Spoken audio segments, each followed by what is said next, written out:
রাষ্ট্রদূত, মার্কিন রাষ্ট্রদূত জনাব পিটার ডি হাস, তাকে নিয়ে বাংলাদেশে অনেক আলোচনা হয়েছে। সমালোচনা করার তেমন কিছুই নেই। আলোচনাটি ইতিবাচক যে তিনি বাংলাদেশের গণতন্ত্র প্রতিষ্ঠা করার জন্য দীর্ঘদিন ধরে প্রাণান্ত চেষ্টা করেছেন, দৌড়াদৌড়ি করেছেন, অপমানিত হয়েছেন, লাঞ্ছিত হয়েছেন, তবে নানা রকম হুমকি ধামকি থেকে শুরু করে অস্বস্তিকর পরিস্থিতিতে তিনি পড়েছেন। কিন্তু একটা নির্দিষ্ট সময় পর্যন্ত, অর্থাৎ যে নির্বাচন হয়ে গেল জানুয়ারি মাসের 7 তারিখে, এই 7 তারিখের নির্বাচনের ঠিক 15 দিন আগ পর্যন্ত তিনি তার গতি অব্যাহত রেখেছিলেন। পরবর্তীতে তিনি সেটা পেরে ওঠেননি। যে কোনো কারণই হোক না কেন, মার্কিন যুক্তরাষ্ট্র ভারতের কথা মেনে নিয়েছে এবং ভারতের দাবিদারি করেছে এবং দিল্লির দাসত্ব মেনে নিয়েছে। এখন একজন রাষ্ট্রদূত, তার একটা সীমাবদ্ধতা রয়েছে। তিনি ইচ্ছে করলে সবকিছু করতে পারেন না, আবার তার অনেক কিছু করার আছে। তো সেক্ষেত্রে মিস্টার পিটার ডি হাসের কাছে বিএনপি থেকে শুরু করে গণতন্ত্রকামী যারা মানুষ, তাদের যে আকাঙ্ক্ষা, এটি ছিল আকাশচুম্বী, গগনচুম্বী। তো তারা সেটা করেছেন, গগনচুম্বী সেই চিন্তা ভাবনা করেছেন। কিন্তু ultimately mister Peter D Haas একটি সুন্দর নির্বাচন অনুষ্ঠানের যে শেষ পরিণতি, সেই পরিণতি তিনি দিতে পারেননি। দ্বিতীয়ত, নির্বাচন অনুষ্ঠিত হওয়ার পর সঙ্গে সঙ্গে কিছু রাষ্ট্রিক অ্যাকশন সাধারণ মানুষ আশা করেছিল, মার্কিন নিষেধাজ্ঞা থেকে শুরু করে আরো অনেক কিছু। অবস্থার দৃষ্টি মনে হচ্ছিল যে মিস্টার পিটার ডি হাসের কাছে মানুষের যে এক্সপেকটেশন, সেটি অনেকটা জো বাইডেনের মতো বা ব্লিংকেনের মতো। কিন্তু আমেরিকার যে সিস্টেম, সেই সিস্টেম অনুযায়ী মিস্টার ব্লিংকেন বা জো বাইডেন তারাও চেষ্টা করলে অনেক কিছু করতে পারেন না। তো ফলে সরকার নির্বিবাদে সেই নির্বাচন করে 7 মাস পার করে দিয়েছে। এই 7 মাসের মধ্যে কেবলমাত্র সাবেক সেনাপ্রধান জেনারেল আজিজ, তার বিরুদ্ধে একটা নিষেধাজ্ঞা আসছে। এটা নিয়ে কিছু লোকজন লাফালাফি করেছে, নাচানাচি করেছে, কিন্তু এতে সরকারের একটা পশমেও কান লাগেনি। সরকার তার মতো কাজ করে যাচ্ছে, পর দিল্লি যাচ্ছে, মানে সরকারের যে গতানুগতিক যে কর্মকাণ্ড, সেই কর্মকাণ্ড করে যাচ্ছে।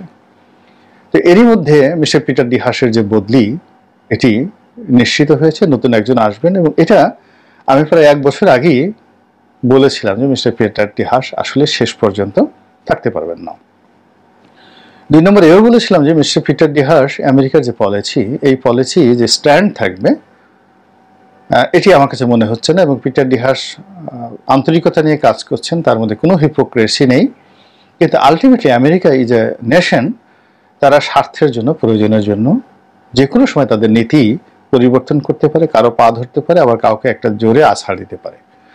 এবং আমি বলেছিলাম টকশো থেকে শুরু করে এই ইউটিউব চ্যানেল, যে আমি সেই ইরাক যুদ্ধের কয়েকদিন আগে মার্কিন পররাষ্ট্রমন্ত্রী, খুবই গুরুত্বপূর্ণ, প্রেসিডেন্টের পরে যিনি গুরুত্বপূর্ণ, তিনি মিস্টার রামসফেল্ড ছিলেন ওই জমানাতে, জুনিয়র বুশের জমানাতে। তো রামসফেল্ড জনাব সাদ্দাম হোসেন সাহেবের কাছে গিয়ে তিনি দাঁড়িয়েছিলেন, আর সাদ্দাম হোসেন পায়ের উপর পা তুলে কথা বলছিলেন। এবং অনেকটা আমাদের পীর মোর্শেদের সামনে যেভাবে লোকজন দাঁড়ায়, ওভাবে রামসফেল্ডের সামনে তিনি দাঁড়িয়েছিলেন। কিন্তু এর অল্প কিছুদিন পরে দেখা গেল মার্কিন যুক্তরাষ্ট্র তার বিরুদ্ধে যুদ্ধ ঘোষণা করেছে। আবার সেই লিবিয়ার গাদ্দাফিরও একই অবস্থা। গাদ্দাফির সঙ্গে ফ্রান্সের তৎকালীন প্রেসিডেন্টের একটা ভালো বন্ধুত্ব সম্পর্ক গড়ে ওঠে, সম্ভবত ভদ্রলোকের নাম নিকোলাস সার্কোজি। তো এই ভদ্রলোকের মাধ্যমে তিনি আমেরিকাকে ম্যানেজ করে একেবারে ঐতিহাসিকভাবে তিনি জাতিসংঘে যান এবং সেখানে ভাষণ দিয়ে, প্রথা বিরোধী ভাষণ দিয়ে পুরো মার্কিন যুক্তরাষ্ট্র থেকে শুরু করে সারা দুনিয়া তোলপাড় সৃষ্টি করে ফেলেন। এবং সবাই ধরে নেয় যে গাদ্দাফি অস্পর্শ এবং আমেরিকার সঙ্গে তার একটা নেগোসিয়েশন হয়ে গেছে। কিন্তু এরপরে শুরু হয় গাদ্দাফির পতন। এরকম অনেক কিছু আছে, অনেক কিছু আছে। আমেরিকার এই পলিসিটা একটা নির্দিষ্ট সিস্টেমে চলে। তো বাংলাদেশে আমরা যেভাবে এক্সপেক্ট করেছিলাম, পিটার ডি হাস যেভাবে এক্সপেক্ট করেছিল, সেইভাবে আসলে হয়নি। আর এটা যে অনাগত দিনে হবে না তাও বলা যাচ্ছে না, আবার হবে তাও বলা যাচ্ছে না। আমেরিকার স্বার্থ, নিজের স্বার্থের বাইরে যাবে না, নিজের পলিসির বাইরে যাবে না, এবং তারা তাদের মতো করে কাজকর্ম করবে। 1 2 নম্বর হলো এখন নির্বাচনের খুব কাছাকাছি, জো বাইডেন পাস করবেন কি করবেন না। যদি পাস করেন এক ধরনের পলিসি হবে, যদি মিস্টার ডোনাল্ড ট্রাম্প আসেন তাহলে আওয়ামী লীগের জন্য এটি একটা সুখ স্বপ্ন হয়ে যাবে। এর কারণ হলো ট্রাম্প শুধু আমেরিকার বিষয়েই তিনি দেখবেন, এবং কি ন্যাটোর ব্যাপারেও তার অত আগ্রহ নেই, চীনের ব্যাপারও থাকবে না। আর বাংলাদেশ ভারত তো প্রশ্নই আসে না, নরেন্দ্র মোদীর সঙ্গে ডোনাল্ড ট্রাম্পের একটা ব্যক্তিগত বন্ধুত্ব রয়েছে। ফলে এই বাংলাদেশের বিষয়টি অ্যাবসলিউটলি নরেন্দ্র মোদীর হাতে চলে যাবে যদি ডোনাল্ড ট্রাম্প আমেরিকার প্রেসিডেন্ট হয়ে যান।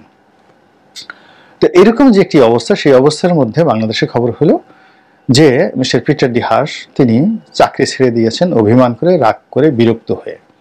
এর কারণ হলো বাংলাদেশের ব্যাপারে আমেরিকার যে নীতি ছিল গত 3 বছর ধরে, যেটা নিয়ে খুব পরিশ্রম করেছেন মিস্টার পিটার ডি হাস, সেটি একেবারে উল্টো স্রোতে গিয়ে যেভাবে মার্কিন যুক্তরাষ্ট্র ভারতের কথার মতো বাংলাদেশের নির্বাচন নিয়ে যে লঙ্কা কাণ্ড ঘটিয়েছে এবং ভারতকে যেভাবে অবাধে একটি ডামি ভোট করতে দিয়েছে, এটি মিস্টার পিটার ডি হাস ব্যক্তিগতভাবে অপমানিত বোধ করেছেন এবং এজন্য তিনি আর চাকরি করবেন না, চাকরি ছেড়ে দিচ্ছেন। এরকম একটি খবর প্রকাশিত হয়েছে। তো এখন সেই খবরটির সত্যতা কতটুকু, তার চাকরি আর কতদিন আছে, কিংবা তিনি নতুন কোনো পদে যোগদান না করে কেন চাকরি ছাড়লেন, এই বিষয়গুলো মিস্টার পিটার ডি হাসের পক্ষ থেকে কোনো কিছু বলা না হলেও তার যারা ঘনিষ্ঠজন রয়েছেন, হয়তো তিনি কারো কাছে কোনো বিষয় শেয়ার করেছেন, সামহাও এটি বাজারে একেবারে সয়লাভ হয়েছে যে মিস্টার পিটার ডি হাস মার্কিন যুক্তরাষ্ট্রের নীতির কারণে তিনি পদত্যাগ করেছেন, নতুন নীতির কারণে। তো এটা যদি হয়ে থাকে, আমি মিস্টার পিটার ডি হাসকে ধন্যবাদ জানাচ্ছি, কৃতজ্ঞতা জানাচ্ছি, এবং তার জন্য আমি প্রার্থনা করব, দীর্ঘদিন আমি তাকে মনে রাখবো তার এই কর্মকাণ্ডের কারণে। এই কারণ হলো যে জীবনে সব কাজে সফল হওয়া যায় না, সব কাজে ভালো ফলাফল পাওয়া যায় না, এবং সবাই জীবনে ঠিক তার যে কাঙ্ক্ষিত মাকাম সেখানে পৌঁছাতে পারে না। কিন্তু মানুষ যখন চেষ্টা করে, বারবার চেষ্টা করে, এই চেষ্টাটাই কিন্তু ইতিহাস থেকে যায়। এই চেষ্টার ফলে ইতিহাস গড়ে ওঠে এবং তার সেই চেষ্টার ফলশ্রুতিতে অন্য কেউ এসে হয়তো সেই হালটা ধরে। তো মিস্টার পিটার ডি হাস চলে যাবেন, বাংলাদেশ তাকে যথেষ্ট সম্মান দিয়েছে, মর্যাদা দিয়েছে। তিনি সাধারণ মানুষের হৃদয়ের মধ্যে একটা চমৎকার সম্মান এবং মর্যাদার আসন তিনি তৈরি করে ফেলেছেন।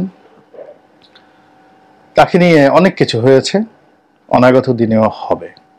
ফলে তার যে অসম্পূর্ণ কর্ম, সেই অসম্পূর্ণ কর্ম যদি তার পরবর্তী যিনি আসছেন তিনি এগিয়ে নেন, তাহলে হয়তো এই তার যে শ্রম সেটি কাজে লাগবে, নাম্বার 1।